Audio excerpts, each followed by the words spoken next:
Bismillahirrahmanirrahim.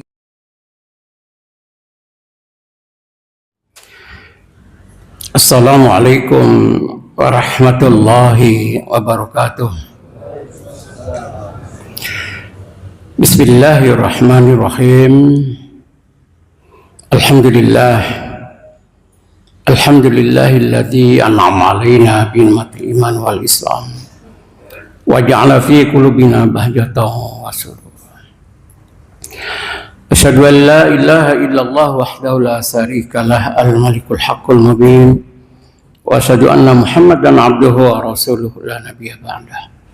Allahumma shalli wa sallim wa barik ala nabiyyina Muhammadin sallallahu alaihi wasallam wa ala alihi wa sahbihi ajma'in. Qala ta'ala fi kitabil karim, a'udzu billahi minasy syaithanir rajim. Bismillahirrahmanirrahim.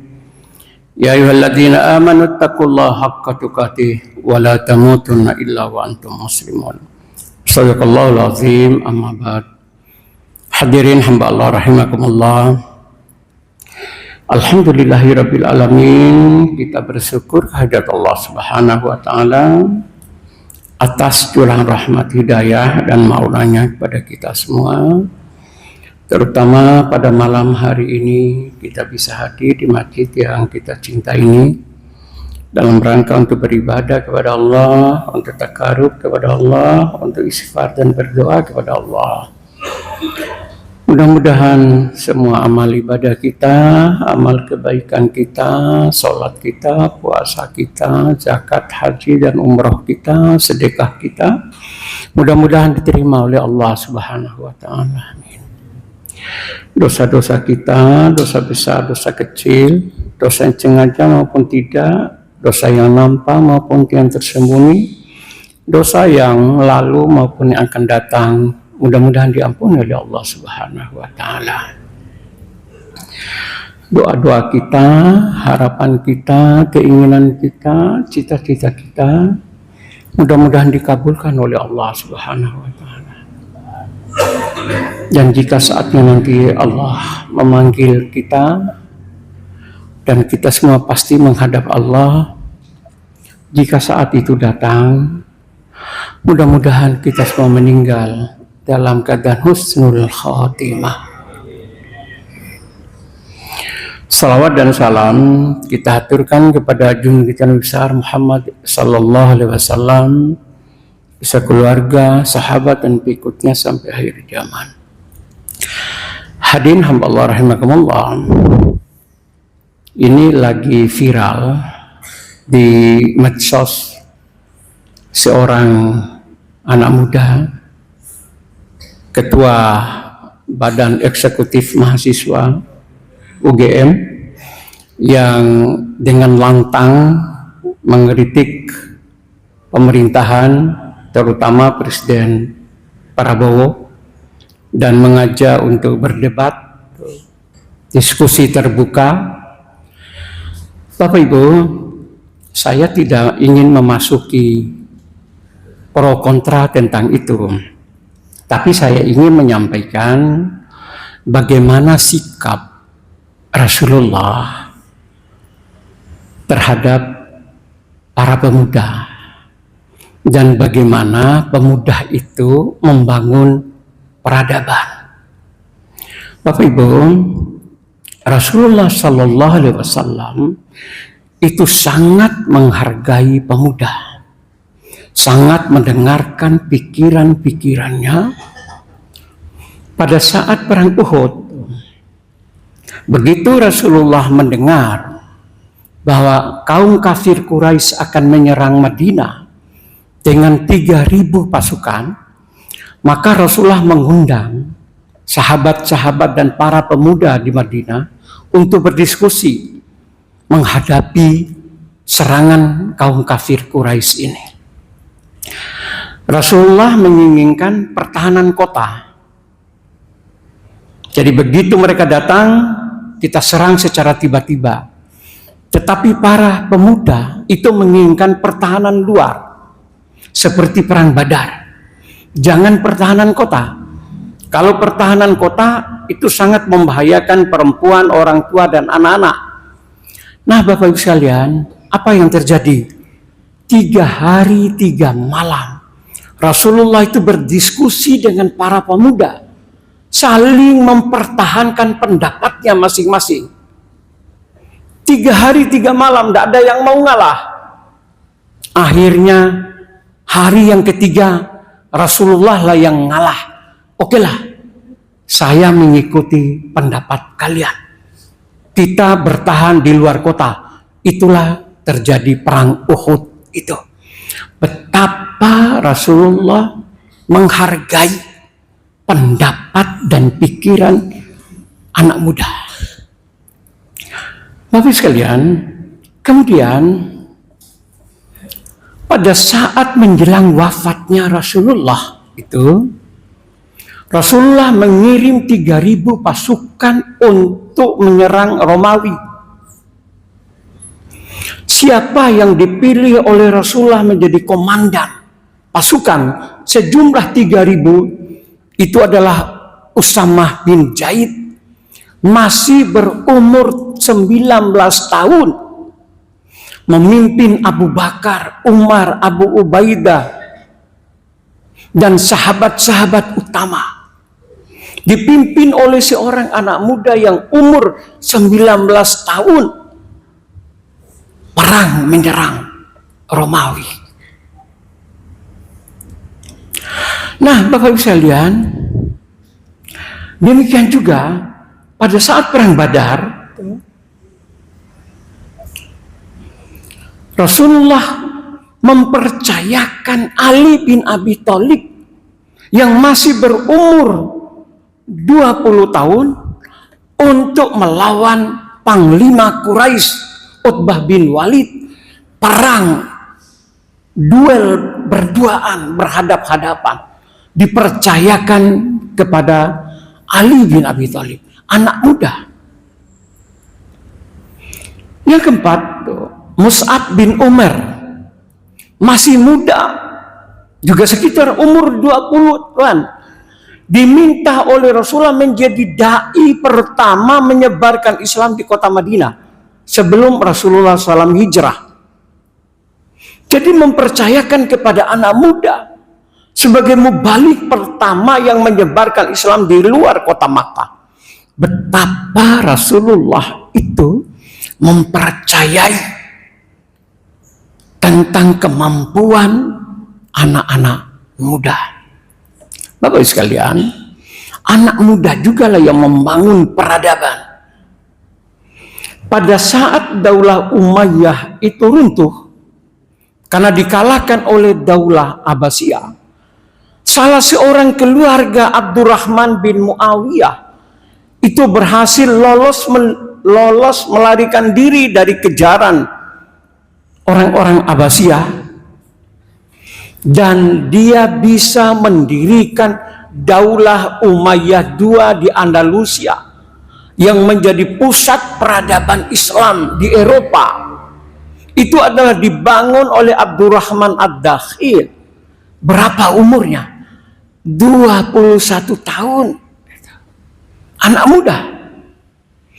Dari Daulah Umayyah II itulah maka berkembang pikiran-pikiran rasional di Eropa, sehingga para pelajar Eropa itu belajar ke dunia Islam, terutama di Cordova, Toledo, dan Sevilla, karena dibangun oleh Abdurrahman Ad-Dakhil, anak muda yang umur 21 tahun.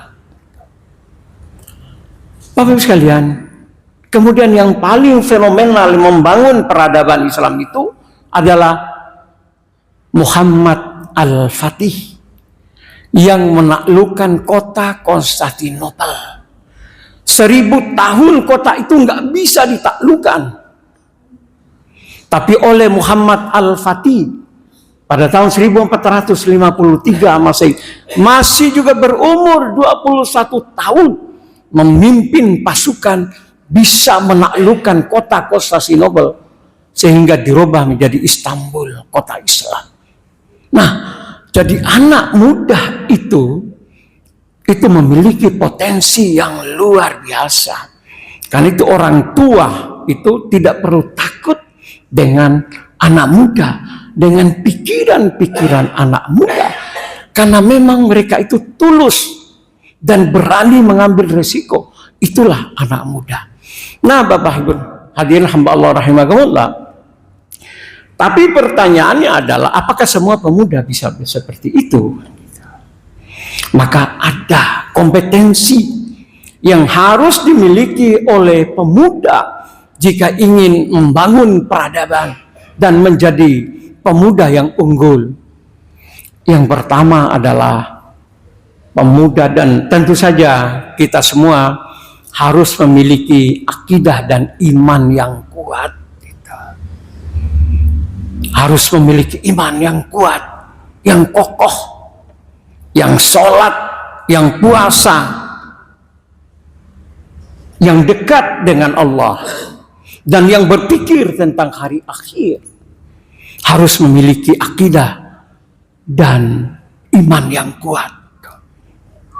Yang kedua adalah tentu saja harus memiliki ilmu pengetahuan. Pemuda harus mengejar ilmu itu. Sampai Rasulullah menyatakan, utlubul ilma walau bisin. Cari, kejar ilmu itu sampai ke negeri Cina. Man arada dunya fa'alaihi bil ilmi, wa man arada al-akhirah fa'alaihi bil ilm, wa man aradahuma fa'alaihi bil ilm. Siapa yang menginginkan dunia dengan ilmu, yang menginginkan akhirat dengan ilmu, dan yang menginginkan keduanya harus dengan ilmu. Tidak mungkin pemuda bisa tampil untuk masa depan kalau tanpa memiliki ilmu pengetahuan. Kuasai ilmu pengetahuan, ilmu agama, ilmu umum sesuai dengan spesifikasi dan keahlian. Yang ketiga, Bapak Ibu sekalian, adalah pemuda harus memiliki akhlak, etika dan sopan santun. Pemuda yang sopan, yang akhlak, yang baik itu pasti disenangi dan dicintai oleh orang. Memiliki akhlak, integritas pribadi, kejujuran, amanah, disiplin, dan tahu tata krama, sopan santun terhadap orang tua. Memiliki akhlak. Dan yang penting lagi, seorang pemuda itu jika ingin merubah peradaban, dia harus memiliki visi, cita-cita masa depan. Selama anak muda itu tidak memiliki visi, maka dia akan berjalan hanya berakhir umur itu tanpa akan menghasilkan apa, prestasi apa, karena tidak memiliki visi, cita-cita masa depan.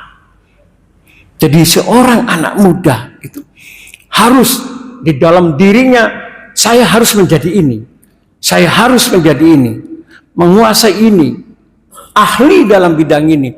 Tapi yang jelas harus memiliki visi, yang jelas misi hidup yang konkret. Yang terakhir Bapak Ibu sekalian, pertanyaannya adalah bagaimana untuk membangun itu semua? Saya menyampaikan satu hal.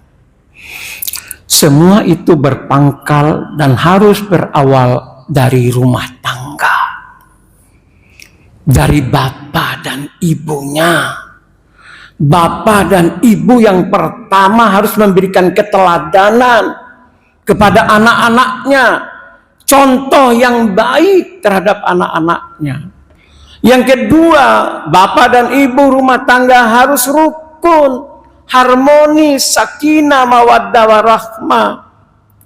0% kalau ada anak yang berhasil itu lahir dari rumah tangga yang broken home, dari rumah tangga yang konflik, tidak akan ada terjadi itu. Semua anak yang berhasil itu lahir dari keluarga yang rukun, yang harmonis, yang kasih sayang antara bapak dan ibu dan anak. Maka kalau konflik, jangan sekali-kali diperlihatkan di depan anak. Jangan sampai ada kesan anak itu rumah tangga ini panas, penuh dengan cok-cok, akhirnya mereka akan mencari pelampiasan di luar, mencari kawan. Kemudian yang paling akhir Bapak Ibu sekalian, orang tua itu juga harus memaksa anaknya untuk sholat. Makanya Rasulullah mengajarkan umur 7 tahun ajari. Kalau umur 10 tahun belum sholat, harus dipaksa. Harus sholat. Anak-anak kita itu harus dipaksa. Karena ada 3 hal yang harus dipaksa dalam hidup itu. Ibadah itu harus dipaksa. Yang kedua, sedekah itu harus dipaksa. Dan yang ketiga, untuk olahraga itu harus dipaksa. Harus dipaksa anak-anak itu untuk ngaji, untuk sholat. Nah, hadirin hamba Allah rahimakumullah, cuman kadang-kadang ada yang salah di dalam pendidikan orang tua Indonesia itu terhadap anak. Terutama ibu-ibu, mohon maaf, terlalu memanjakan anaknya. Itu orang tua Indonesia. Contohnya, misalnya anak itu jatuh. Kalau anak itu jatuh, yang disalahkan itu keramik itu. Atau ada kucingnya yang disalahkan jika anaknya jatuh. Kalau anak itu jatuh dari pohon, pohonnya yang disalahkan. Gara-gara pohon ini anakku jatuh. Maunya itu menyenangkan anaknya, tapi itu salah itu. Karena itu kalau nilai anaknya jelek, gurunya yang disalahkan. Ini guru ini. Sehingga apa yang terjadi? Maka bangsa kita ini bangsa yang tidak bertanggung jawab itu. Jadi kalau ada kesalahan pasti orang lain yang salah. Ada nggak pejabat kita kalau anak buahnya salah dia mengundurkan diri? Oh enggak. Dia tidak akan mau, pasti orang lain yang disalahkan itu. Karena salah didikan. Berbeda Bapak Ibu sekalian, Jepang, Korea atau Iran itu. Jika anak itu jatuh, nangis, gitu aja kok nangis. Naik lagi. Jadi anak itu diberi tanggung jawab. Kalau anak kelahi pulang nangis, kelahi gitu aja kok nangis. Sudah lawan lagi. Jadi dibangun betul tanggung jawab anak itu. Tapi di Indonesia kan tidak. Anak itu dimanja betul. Coba lihat Bapak Ibu sekalian, anak-anak Jepang kalau sekolah mulai anak TK itu loh berangkat sendiri, naik kereta sendiri, jalan sendiri. Anak orang Indonesia apa? Makanya manjanya nggak karu-karuan. Makanya negara nggak karu-karuan seperti ini. Sehingga pemimpin nggak bisa dikritik. Kalau dikritik dianggap menyerang dan lain sebagainya itu.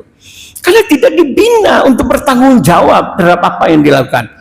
Mudah-mudahan Allah meridai kita semua dan mengampuni kita. Dan mudah-mudahan anak kita anak yang soleh dan solihah, yang qurrata ayun. Rabbana atina fid dunya hasanah wa fil akhirati hasanah wa qina adzabannar wa qina adzabannar wa qina adzabannar wa adkhilna jannata ma'al abrar ya aziz ya ghaffar ya rabbal alamin. Subhana rabbika rabbil izzati amma yasifun wa salamun alal mursalin walhamdulillahi rabbil alamin. Wassalamualaikum warahmatullahi wabarakatuh.